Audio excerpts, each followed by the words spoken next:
రెడ్డి గారు ఏంటి అమెరికా కిడ్నాపులు చేస్తోంది ఒక స్టేట్మెంట్ బయట జనరల్గా వినపడుతున్న స్టేట్మెంట్. యుద్ధాలు చేసేది గతంలో, ఇప్పుడు కిడ్నాపులు చేస్తోంది అని.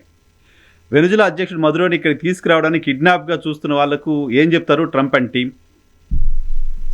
నేను పొలిటికల్ అనలిస్ట్ కాదండి, లాయర్ను, ఇమిగ్రేషన్ లాయర్ను.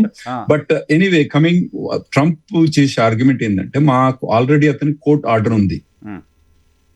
మా దగ్గర he's indicted for a crime of cocaine smuggling crime మీద అతని వైఫ్ ఇండైటెడ్ ఉన్నారు కాబట్టి కోర్టు ఆర్డర్ ఉంది. ఏమని తను అరెస్ట్ చేసి పట్టుకురామని ఉంది.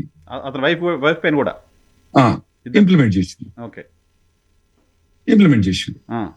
అతను అది అతను చెప్పే అది. అంటే మేమేమనుకుంటామంటే, అమెరికా వాళ్ళం ఏమనుకుంటామంటే, ఇప్పుడు మేము ఆఫ్ఘనిస్తాన్ మీద యుద్ధం అయినాం, ఎందుకంటే మా September 11th మా మీద అటాక్ అయింది కాబట్టి మేము ఆఫ్ఘనిస్తాన్ మీద యుద్ధం అయినాం. సరే, ఇరాక్ మీద మేము తప్పు చేసినాం, ఒప్పు చేసినాం. మొత్తానికైతే సెకండ్ టైం, అంటే ఫస్ట్ టైం ఏమో కరెక్ట్ యుద్ధం ఏమో, సెకండ్ టైం మాత్రం కరెక్ట్ యుద్ధం కాదని నేను అనుకుంటున్నా. తెలుసు కదా, అప్పుడు సెకండ్ బుష్ పోయి ఇరాక్ యుద్ధం. ఏ యుద్ధం పోయినా ఆఫ్ఘనిస్తాన్ లో పోయి ఏం చేసినాం, $15 trillion. ఇక దాన్ని ఇమాజిన్ చేసుకుని దాని సున్నాలన్నీ నాకు చాలా కష్టం.